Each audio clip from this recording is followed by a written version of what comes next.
Oke, kembali lagi di podcastnya Mbak Nasir. Gimana Mbak? Kabarnya baik ya? Ya baik, alhamdulillah.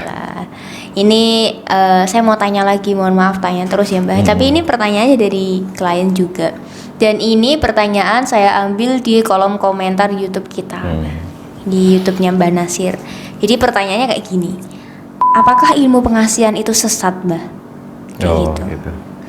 Jadi ini ya mungkin pertanyaan itu muncul itu karena memang tahu sedikit atau memang benar-benar sama sekali tidak tahu apa itu ilmu pengasihan. Gitu. Jadi dia belum mendalami itu ya pengasihan. Gitu. Jadi ya ilmu itu sebenarnya sama. Cuman ketika jatuh kepada orang yang mempunyai niat tidak baik, maka menjadi ilmu yang ya tidak baik atau ilmu sesat tersebut. Sesat itu tetap artinya adalah tidak ada atau tidak memberikan kemaslahatan atau sesuatu yang baik. Gitu. Entah itu dari pengguna atau yang akan maksudnya si target kan begitu.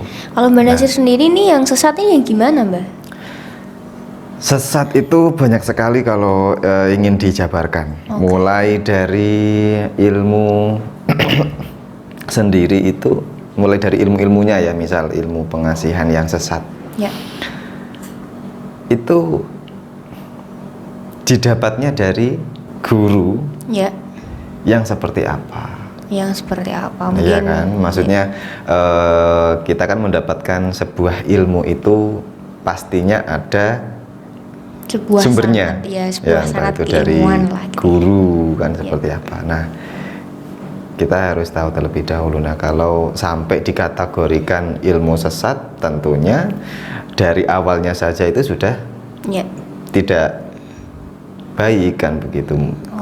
Jika orang ingin menggunakan ilmu yang tidak baik itu dia pergi ke orang yang benar-benar mendalami ilmu hitam. Begitu. Ya. Jadi dia sudah mempunyai niat yang tidak baik dari awal. Gitu. Kemudian dia dipertemukan dengan yang tidak baik pula.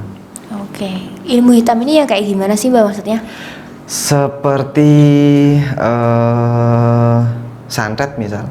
Oh itu sesat ya? Kalau santet pasti sesat atau gimana? Bisa dikatakan seperti itu. Hampir orang yang menggunakan ilmu santet ini cenderungnya akan untuk menyelakai orang. Gitu. Walaupun memang saya pun pernah mendengar jika santet itu kalau diruntutkan itu untuk kemaslahatan. Kayak gimana maksudnya? Ada ya santet untuk kemaslahatan itu? Saya nggak paham. Jadi gini misal ini agak jauh sih maksudnya. Kita agak melebar ya, agak melebar sedikit.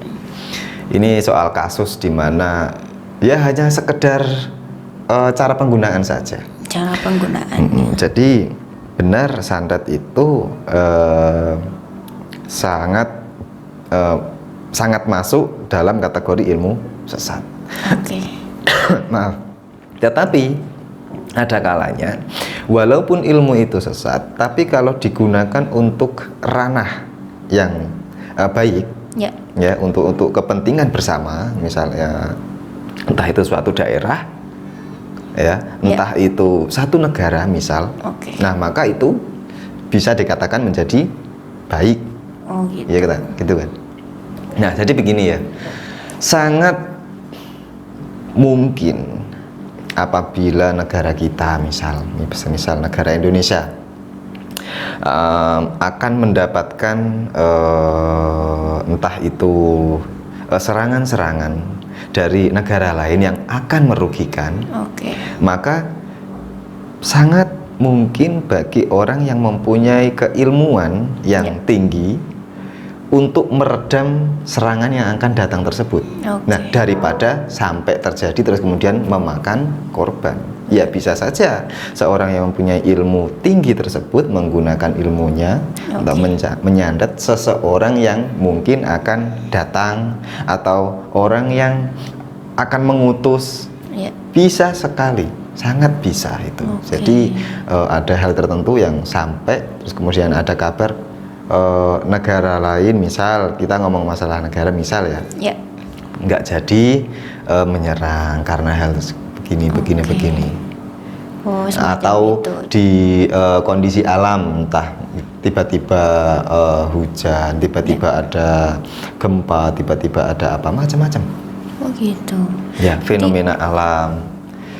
Jadi santet ini sebenarnya luas juga ya Mbak ya, maksudnya kalau dilakukan untuk kebaikan, misalkan untuk menjaga keutuhan negara gitu, dengan kita tetap menyantet mungkin dari seseorang atau negara lain yang ingin menyelakai, itu bisa untuk menyantet juga. Tapi ini sebenarnya konotasi santet ini apakah gunanya untuk menyelakai saja atau seperti bisa digunakan untuk yang lain? Ya kalau seperti contoh ya yang sudah saya sebutkan tadi ya, sebenarnya tetap kembalinya itu apa sih niatnya ketika menggunakan ilmu santet tersebut. Dan jika dilihat diporsikan ini itu banyak maslahatnya atau madorotnya, begitu. Ada ini nggak Mbak kategori santet yang baik seperti apa? Terus santet yang hitam kan udah dijelasin, tapi yang baik udah ya semuanya udah kayaknya. Mungkin macamnya ada kayak macam-macam gitu. Macam-macam santet? Ya bermacam-macam lah. Tapi kalau itu santet yang medianya yang saya sering lihat itu kan pakai kayak boneka itu Mbak ya. Itu emang medianya dan caranya itu seperti itu atau cukup dengan mantra, doa atau kayak apa? Kalau media itu kan hanya sebagai perantara saja. Jadi spiritual atau ahli spiritual itu mempunyai metode tertentu untuk melakukan hajatnya. Termasuk misal itu adalah ilmu hitam tadi, yaitu menyandat dengan sarana atau perantara berwujud boneka. Ada juga yang hanya sekedar dari pelepah pisang, ada yang sekedar dari lidi, ada sekedar dari batang kayu, ya bermacam-macam. Itu hanya sekedar media saja. Yang terpenting adalah ilmu atau mantra-mantra yang diucapkan oleh orang yang ahli ilmu tersebut. Mungkin kita next time bahas tentang santet ya. Kita kembali lagi di pengasihan tadi Mbak, apakah pengasihan itu sesat atau enggak gitu kan. Tadi udah dijelasin kalau misal santet itu bisa sesat, kalau pengasihan ini enggak ya. Ya enggak, ini pengasihan itu umum sifatnya. Umum. Seperti apa itu? Seperti air. Air bersih tentunya sangat berguna, bermanfaat bagi banyak orang jika digunakan atau dikonsumsi dengan baik pula. Ya kan? Tetapi kalau misalkan air itu terus kemudian digunakan untuk pelarut racun atau apa tadinya, ya tergantung kita yang menggunakan. Begitu. Ini pengasihan itu kan bisa dibolehkan, bisa juga nggak diperbolehkan, melihat dari konteksnya gitu kan. Nah, ini semisal yang diperbolehkan itu kayak gimana, yang nggak boleh gimana gitu? Yang diperbolehkan itu tentunya ya yang membuat diri kita itu mendapatkan banyak manfaat tentang hidup, tentang masalah kebatinan, entah itu takwa sama Tuhan. Yang tidak diperbolehkan tentunya yang menyelakai untuk diri sendiri, bahkan sampai ke orang lain. Gitu. Nah, itu yang sangat dilarang. Itu yang dilarang. Jadi pengasihan yang haram itu kayak gimana sih, Mbak? Pengasihan yang haram ya itu tadi kembali ke orang yang melakukan pengasihan tersebut. Niatnya ke arah yang apa? Yang haram tentunya yang dilarang oleh agama atau sangat tidak disukai oleh Tuhan, yaitu mungkin menyelakai orang. Kan seperti itu. Itu. Kalau yang halal tadi ya untuk kemaslahatan bersama. Nah, ya, yang baik kan. Terus gimana tanggapannya Mbah Nasir kalau misal ada orang yang menganggap pengasihan itu sesat itu? Untuk merespon itu gimana itu? Ya tentunya banyak sekali ya orang yang mungkin tidak paham hal yang semacam itu. Jadi ya saya biasa-biasa saja. Biasa-biasa lah ngapain saya ribut gitu loh kan. Sangat tidak saya tidak bisa menjangkau kepada orang terus kemudian saya harus menjelaskan ke semua orang bahwasanya ilmu pengasihan itu seperti ini kan, ya enggak gitu loh. Biasa-biasa saja. Kemudian ini Mbah, untuk gambarannya tadi kan Mbak Nasir sudah menjelaskan kalau semisal pengasihan itu bisa haram juga bisa halal. Nah ini kalau digambarkan dalam kasus rumah tangga yang halal itu seperti apa untuk menyelesaikannya? Kasus rumah tangga yang sudah mungkin bersuami istri ya? Ya, pengasihan untuk rumah tangga yang halal, sangat halal. Ini gambaran saya ya, si wanita atau sang istri menggunakan pengasihan untuk suaminya supaya suaminya itu tetap baik, tetap setia, ya kan, tetap menjaga keutuhan rumah tangga, keharmonisan dan lain-lain. Itu kan sangat baik. Itu yang malah sangat dianjurkan begitu loh. Ya. Terus kemudian yang satunya yang haram, yang nggak dibolehkan, yang nggak dibolehkan.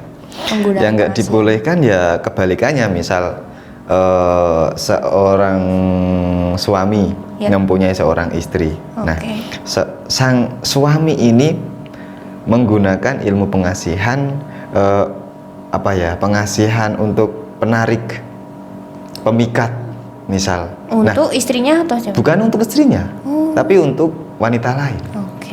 Dia sudah mempunyai istri sah, tapi dia menggunakan atau mengamalkan suatu ilmu pengasihan yang mana dia ingin mendapatkan wanita lain.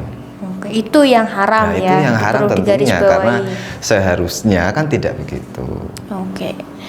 Seharusnya memang perlu mendalami lagi apa itu pengasihan. Nggak harus mengatakan pengasihan itu sesat nggak? Begitu ya. Dia tentunya harus kita tahu kondisinya lah, kita tahu konteksnya seperti apa, baru terus kemudian kita menilai itu. Oke, sangat ini yang membantu pertanyaan ini tadi. Mungkin cukup sekian itu Mbah. Jadi kita sudah menemukan poinnya, kapan pengasihan itu bisa dikatakan sesat atau kapan sebenarnya pengasihan itu bisa digunakan untuk hal yang lebih bermanfaat, lebih bermaslahat. Sekedar tambahan. Apa Mbah? Gini, ilmu pengasihan yang sesat itu kalau ciri dari pengamal atau dari ritual-ritual ilmu tersebut itu biasanya menggunakan semacam tumbal yang mana harus mengorbankan nyawa seseorang atau suatu keperawanan orang lain, misal.